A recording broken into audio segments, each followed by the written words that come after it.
Hi everyone. This is one of the hardest videos I've had to make, and it's taken me a while to make this video, but I wanted you guys to know what is going on with me. And I've had an incredible life change. At first I thought it was bad, but now I'm thinking it's not so bad. And what has happened is my husband decided he did not want to be married anymore, and he actually and mind you, this was a blindside. I had no idea this was going on, and I'll get into that story. But he found another woman, and so he has decided he wanted to start a new life with her. And the reason I wanted to get into the story about this is, I don't know how to say it, but because like I said, I was blindsided, but maybe this might help somebody else, because there were warning signs, there were red flags, and I did read into those red flags, and I discovered that he was having an affair. And this is how I dealt with it. So I didn't know if maybe this would help other people, but I also wanted other people to know what I'm going through. And I'm sure I'm not the only one that, this has happened to, but I thought on a personal level I would share my story with you. So I'm going to start in February.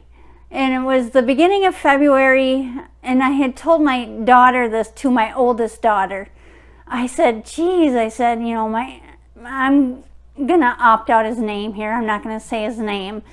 But I had told her, I said, geez, my husband is really, he's distant, and he's just not being himself. And he was spending a lot of time in his truck smoking cigarettes and texting. I could see him on his phone, and he was going to lunch meetings, and it was just really odd. But then I chalked it up to that it was my 50th birthday coming up, so silly me, I thought maybe he was planning me a surprise party or something like that. So I kind of chalked it up to that. But then I don't know, I just didn't get any better, and I tried joking around with him, and it just didn't seem right. So, and he works nights, and he was going into work often when he didn't have to, so I thought that was odd. But anyway, and I really like I said, I chalked it up to, he was planning my 50th birthday party or something like that. But then I decided that I was going to do some investigative work. And so I did get on his computer. He has his own computer in our bedroom, so I did get on that computer, and I didn't find anything. But then while I had the computer on, I was like, oh, I'm going to check my Facebook. I was like, I'm just going to check my Facebook for the heck of it.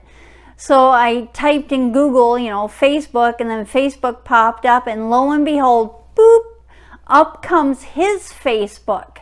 I was like, what the heck, his Facebook is up, he's logged in and everything. So then I happened to see the messengers, and a message popped up, and I was like, oh, this isn't good. This is from, a woman. And I'm not going to say her name too. I'm going to opt out her name. But and so I clicked on Messenger, and this was February 16th. And I clicked on the message, and I was shocked. The things that they were talking about, they were talking about meeting up when they had met up, and this has been going on for a while, and I was just, my heart just sank. I could feel myself turning white, and I was like, oh my God, he's having an affair.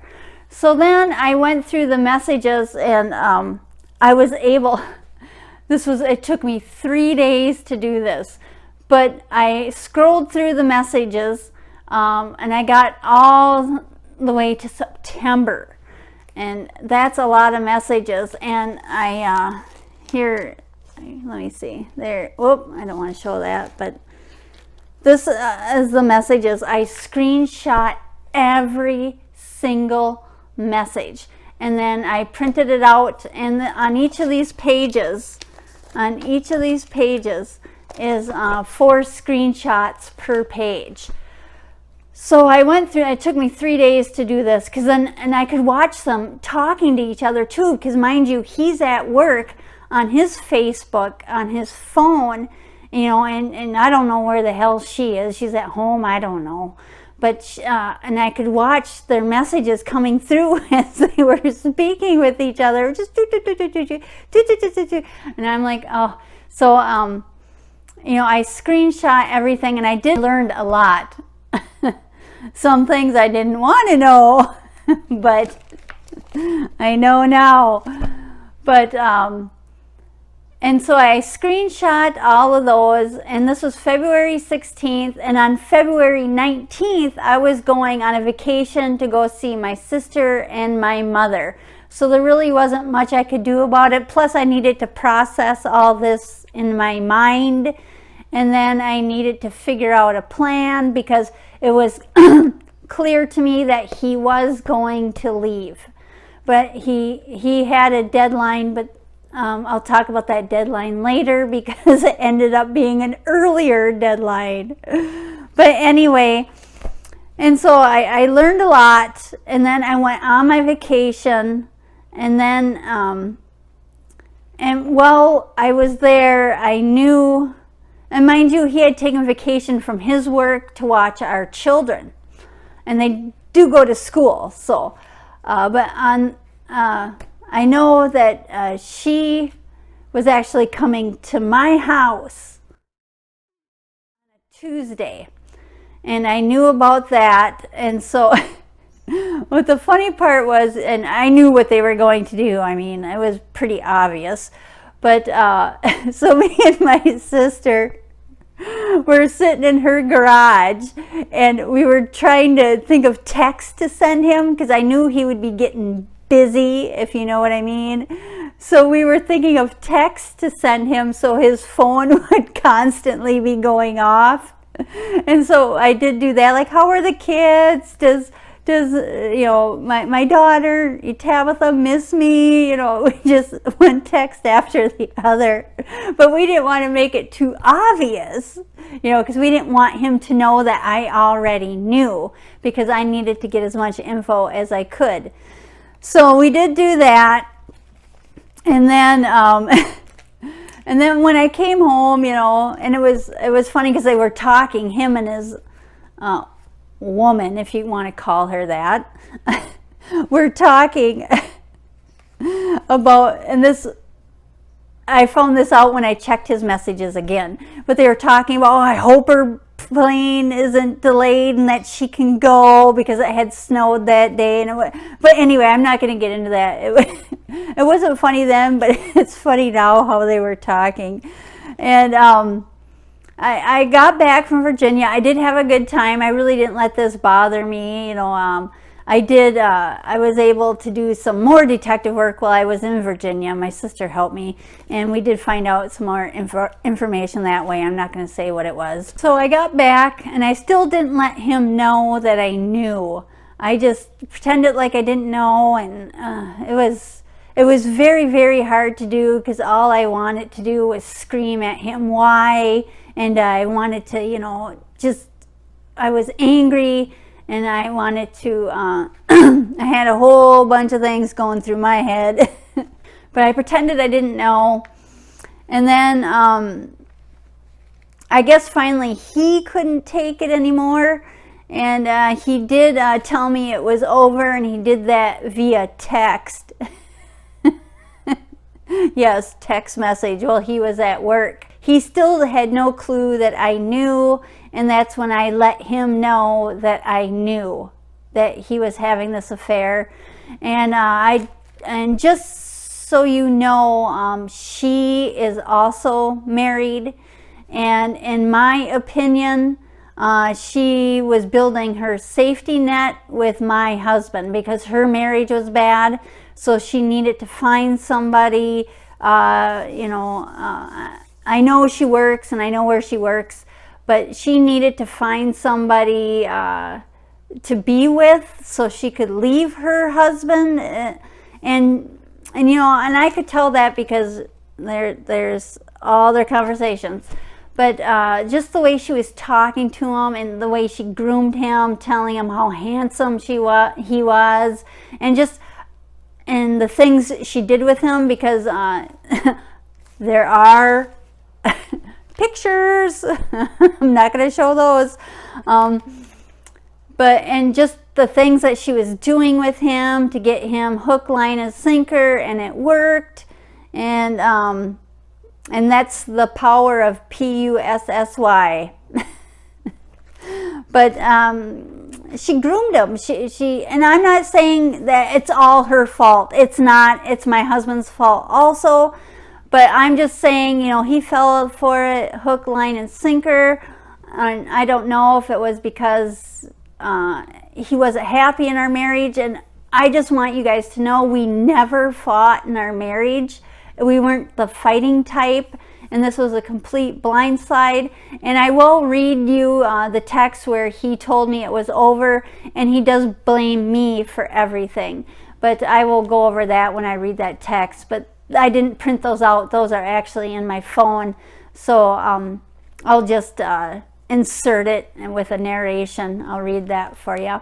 And here is where I let him know that I knew he was having an affair. I said, and this is all text because he had told me he was done. And I said, I think you have a few choices here. And then he says, yeah.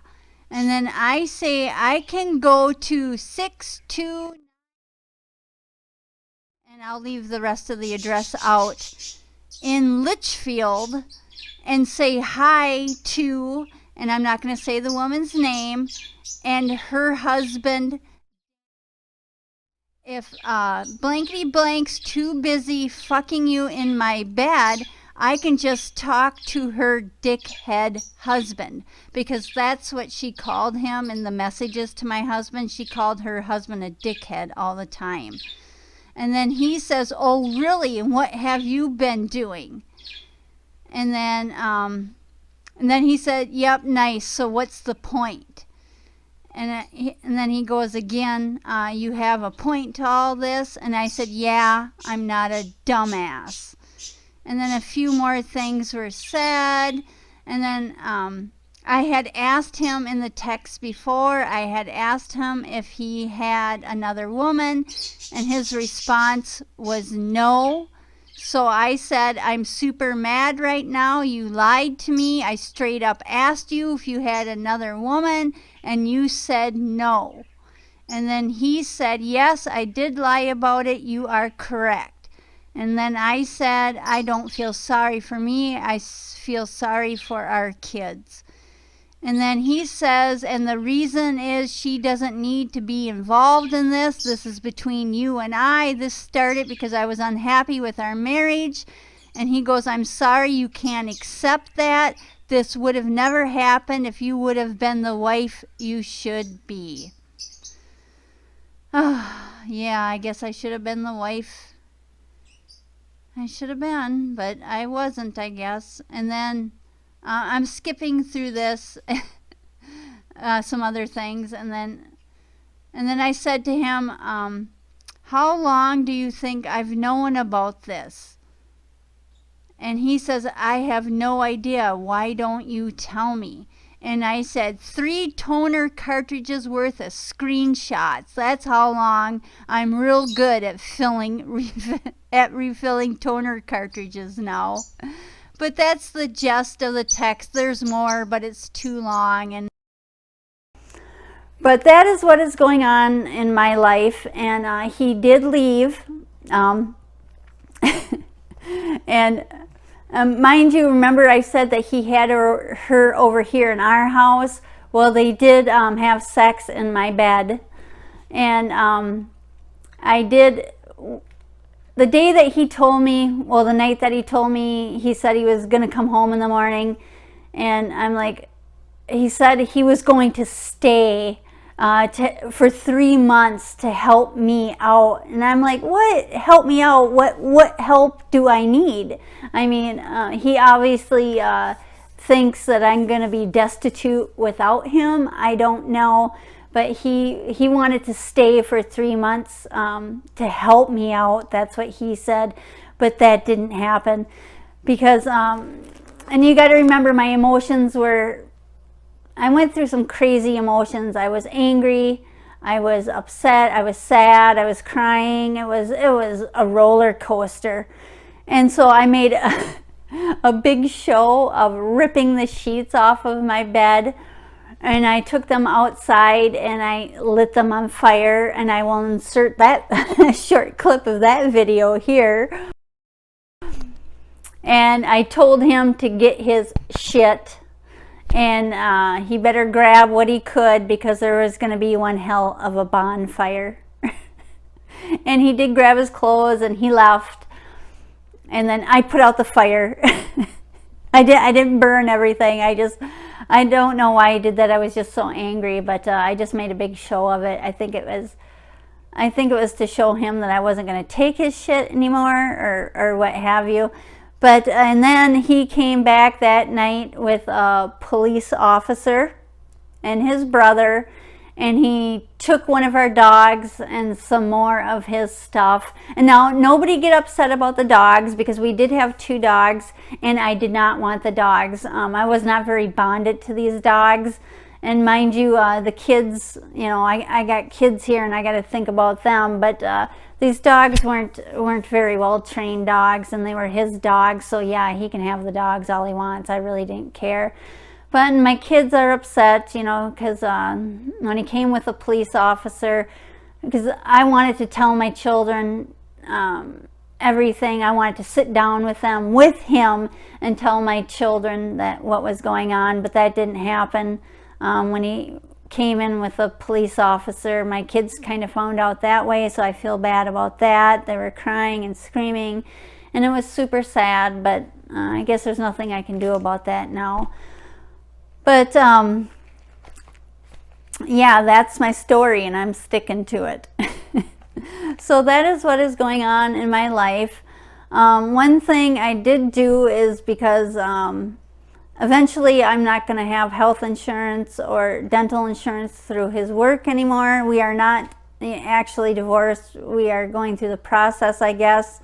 But I got my teeth fixed.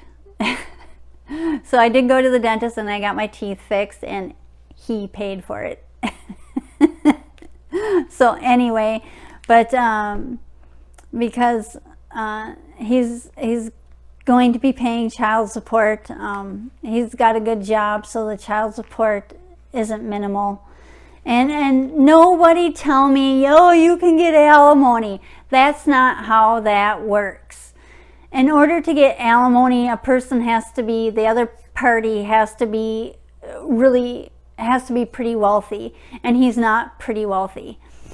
But another thing that did irritate me through this all, and that's in these papers, mind you, we rent. And he decided that he started the process through this whole deal in here of buying a house. And in Minnesota, you can buy a house without your spouse knowing. That's legal. But he's been bidding on houses. I did not know he even had enough money to do that, because in our relationship, he had control of the money. But yeah, he's squirreled away some money, and he's been bidding on houses, and he even took her to go look at houses with him. We rent, and the home we rent isn't fantastic. But so I guess it's his choice to leave me and his children in this kind of rundown rental while he goes and buys a house. But that's his choice. If he wants to leave me and his children in this rundown rental, well, he goes and buys a house for himself and his girlfriend. I guess that's his choice. Nothing I can do about that. But you know, in our marriage, that's one goal we were working through, was to buy a home, but I guess that's not going to happen. I guess I'll be in this rental forever. So anyway, my daughter is here. My oldest daughter and my grandchildren are here with me in this home. My daughter's helping me. She has a job and she's pitching in with the bills and so forth and such, so that's great. But I do have enough money to support myself. I will eventually get a real job, but right now we were just waiting for spring break to be over, because now I'm going to have to do daycare. I'm going to have to get daycare for my children, because my children cannot be left home alone yet. They're not old enough, and one has special needs. So now I have to look into daycare, and with just spring break coming up, it just wasn't a good time to do that. So after Easter is when I'll really start looking, and I know there's some programs I can get on to help me find a good job and not just a minimum paying job. So, and I'm sure there's more, but I'm not going to get into all the icky stuff that's in here. But I just, and oh, one thing that's kind of, I don't know, I don't want to say irritating, but I guess I could understand more if this woman was younger. Maybe, I don't know if that would that would make me feel better, but it's not. And I'm not gonna body shame anybody or anything, but she's certainly not the type that I thought he would be attracted to. But apparently, again, it's the power of PUSSY. And that is why he chose her. I don't know. They used to go to school together, and they did reconnect through Facebook. That's how they found each other again. And I guess she needed a safety net, and I guess he needed somebody besides me. I guess I wasn't meeting his needs. So that's how they reconnected. And his family does know. They did know even before I knew. He did tell his family, like his other children and his mother and his father and his brother. They all knew that he was having this affair. But anyway, I won't get into that. But I'm not speaking with his family. That's fine. I understand they can support him all they want. So that but really my family hurt is my also heart. supporting me emotionally. So that's good. My sister's really good about that. She's pretty funny about this, but so, well, I guess one good thing that came out of this is I got my teeth fixed, and it was really his money, because it was our tax money, and he did give me half, so kudos to him for doing that. So that's how I paid to get my teeth fixed. So that's it. That's my story. And you know, and I don't want anybody feeling sorry for me. I'm not the only woman that this has happened to, and I won't be the only woman ever for this to happen to, but it does hurt. And like I said, I went through all the emotions, but I doubt if I'll ever get married again, because, you know, this man was my best friend. He was it. This was the deal. He was the deal. He was my best friend. I thought we were going to grow old together, but that's not going to happen. Maybe I'll date again. I don't know. I did some pictures to make myself feel better, and it was just pictures I took because I did have my 50th birthday, but there was no surprise party. I guess that was out of the question, and I don't think he ever planned on doing that anyway. But I took some pictures, and my Instagram has kind of taken off more. I've gotten more followers because of those photos. But anyway, but that's it. And I didn't really prepare for this video, but I think you all get the gist of it. If you have any questions, you can ask me down below. And like I said, no need to feel sorry for me. I will get through this, and I will be fine, because you know, that's woman power, you know, and this isn't the worst thing that could ever happen to me. So, but you know, what can I do? Not much, but get through this and just keep moving forward. So anyway, thanks everyone for watching. I know this was a longer video, but it could be even longer, but I won't make it longer. So if you're new to my channel, welcome, and please hit that subscribe button, and then click that little notification bell so you can get notified when I upload new videos. So thanks for watching. Bye.